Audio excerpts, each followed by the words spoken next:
Welcome to 10 Minute Marks, episode 7. I am Jeff. And I'm Paul. And today's special episode of episode number 7, we will be discussing the future of John Cena.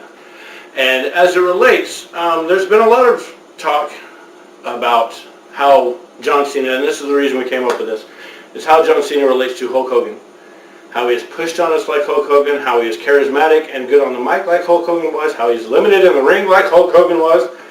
So we've taken this chance. We've seen how Hulk Hogan's career is playing out, how he went to WCW and so forth and ruined that organization, and then is trying to do the same with TNA now, and how he acted in movies and so forth. And we thought, well, since he's being compared to Hulk Hogan so much, is he going to have the same future as Hulk Hogan? Or is WWE going to learn from it and do with him better than they did Hogan? So that's what we're going to do this episode, is kind of discuss the future of John Cena. And you guys can leave your comments on what you think of our ideas or our opinions. Leave them down below. Or email 10minutemarks@yahoo.com. Yahoo.com. So I will let Paul start off with his opinions and his take. I'm not going to lie. I used to hate John Cena quite a bit, especially back in the day. And actually, it's interesting because now that I look back on it, I actually sort of like the rapping gimmick. And I used to hate it so much when I was younger, but I didn't understand ring psychology. Not that I understand ring psychology, but I kind of understand, why they get the fans riled up over certain things they say and how it plays out into the storyline, into the matches, etc., etc. The thing about Cena, and he's gotten a little bit better as far as he doesn't yell a lot on the mic as much as he used to, thank God. Even recently with some of the Brett promos were pretty good. But the thing about... Maybe he saw episode 1. Maybe he did. Maybe he did. John Cena is watching. John Cena, I think the reason, it's not... There's a lot of reasons. Like, he's not the greatest as far as ring work goes.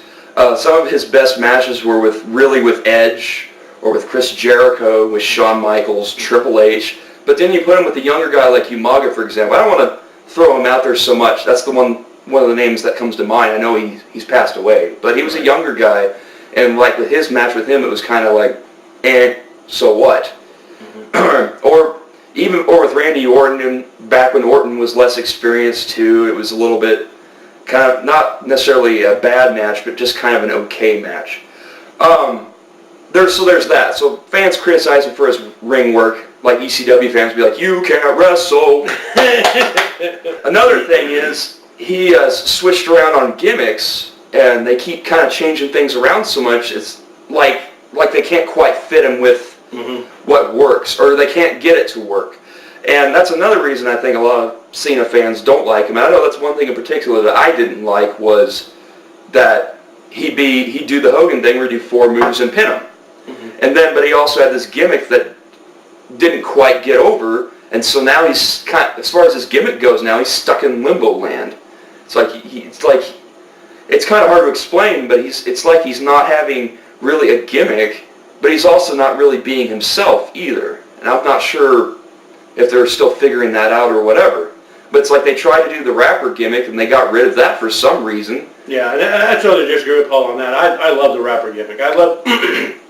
The main thing I liked about it was the fact that he wore old jerseys out to the ring in his promos and so forth. I love that because I'm kind of a jersey freak myself. It worked with him. He flowed with it. He wore the old jerseys.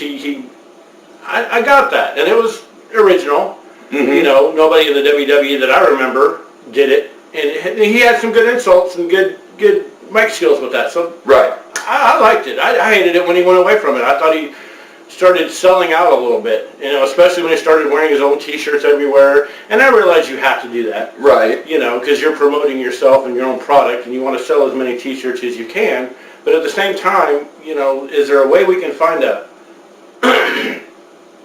line? Is there any way we can find a happy balance between bringing back a good character and selling merchandise at the same time? Right, That's one thing I don't like about DX right now, is they're wearing DX gear all over the place. Yeah. I think it's overkill sometimes. Yeah. But I mean, how do we fix the problem though? And where do we go from here? Because he is being compared to Hogan a lot, and for good reason. Yeah. And we've seen what they did with Hogan in the early 90s. They kind of got rid, they pushed it to the point that it got old. Right. And while I appreciate the fact that John Cena is willing to go out and redefine himself, there is a fine line between redefining yourself and just totally going ballistic and changing your gimmick as often as you change your underwear. Uh-huh. And I don't think doing that is good either. He was a rapper, a Marine. Right. And what the hell is he now? Yeah, he's a guy who just salutes. And it's... And it's like the salute doesn't even work now that he doesn't do the Marine gimmick. Yeah, exactly. And he only uses these... He does a salute like this, and that's just like totally non-military. You get reamed by a officer for that, by the way. Yeah. But, it's overkill now. So what do we do to fix it? I think they should really take a good look at what they're doing with Batista. Yeah. Because 3 or 4 years ago, actually about 2 or 3 years ago, Batista and Cena were in the same boat. They were both top of the company, both getting world title shots, both getting pushed out of their minds, both being resented by the fans because they were being pushed out of their minds for a limited ring ability. But since then, they've backed Batista off. Yeah, they put him in the mid-card. They put him in mid-card feuds with guys, most recently Rey Mysterio, and a really good feud with him. Yep. They backed him off with a world title and kind of made it mean something when he does get a shot at it. Yeah. I mean, I remember a year and a half ago when he wrestled Jericho for the title, and he won the title, and he was ecstatic about it, and people understood why. He came out and he said, it's been a year since I've won this belt, and that's a long time. Yeah. Which nowadays it is. Yeah. And people appreciated that. And I think that's the same way they need to look at it with Cena.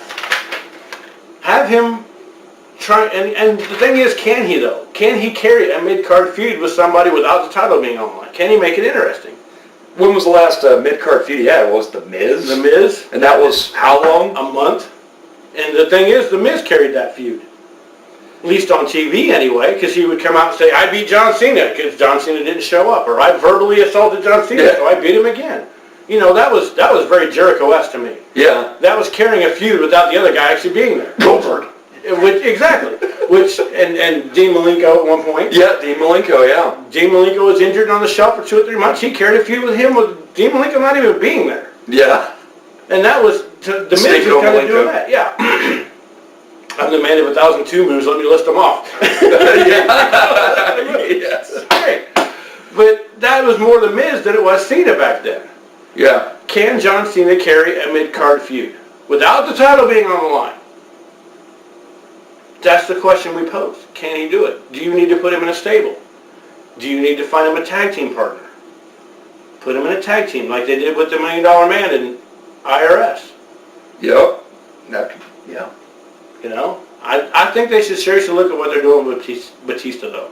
Yes. Back him off a little bit, have him show himself in a few mid-card feuds, put some reasoning behind it, have him play off in #1 contender matches. Have him fail to get the title a few times. Show him as being human. He has shown himself as not being human so many times. And he's botched matches by doing it. Yeah. The New Year's Revolution match against Edge. It took Edge 2 spears to get him. Yeah. When it should have only taken 1. You could tell. The referee was going down for the 3 count. Here comes Cena bopping out of the spear. And the referee's even looking like, what the hell did you do that for? Well, even the crowd reacted kind of like, yeah, wait a minute. That's not right. That wasn't supposed to happen that way. But that's the thing. He's great. He's charismatic. He's great on the mic. Yeah. Fine. But he needs to show that he can carry a mid-card feud. And he needs to show he can do things in the rings without making mistakes like he used to. Right. And like he still does. Yeah. So that's where we stand with the future of John Cena. And hopefully he improves. And hopefully he does. Because he is a big asset to the WWE, and I'd like to see him succeed as much as anyone. But I just don't see it happening. I think he's going to go down the same way that the Hulk Hogan did. 2 or 3 years from now, he's going to be washed up. He's going to be done. They're not going to be able to find anything for him because they've done everything with him that they could do. And he's not good enough to carry a mid-card feud. Even Hogan, when he was doing a mid-card feud with Sid Justice or somebody who wasn't carrying a title, he was main eventing. Right, yeah. They were doing double main events. I don't see them being able to do that again. No. So they need to. I think 2 or 3 years from now, you're going to see John Cena going to TNA. if TNA is still around, That's right. or Ring of Honor. That's where we stand on John Cena, though. The future of John Cena. That's our discussion. Leave comments down below. Leave us emails. Yes, we want to hear your questions, your comments. You know, maybe post some other questions that we haven't laid out on the table, so to speak. Lay some things out that you'd like to hear us discuss. I know in future episodes we're going to be doing best feud of the 90s. Yep. What was the best era for wrestling? Give us a time period, whether it be the Attitude or before or after, and things of that nature. And with that, we will sign off for this and say goodnight for episode 7 of 10 Minute Marks, and we will see you later. Take care.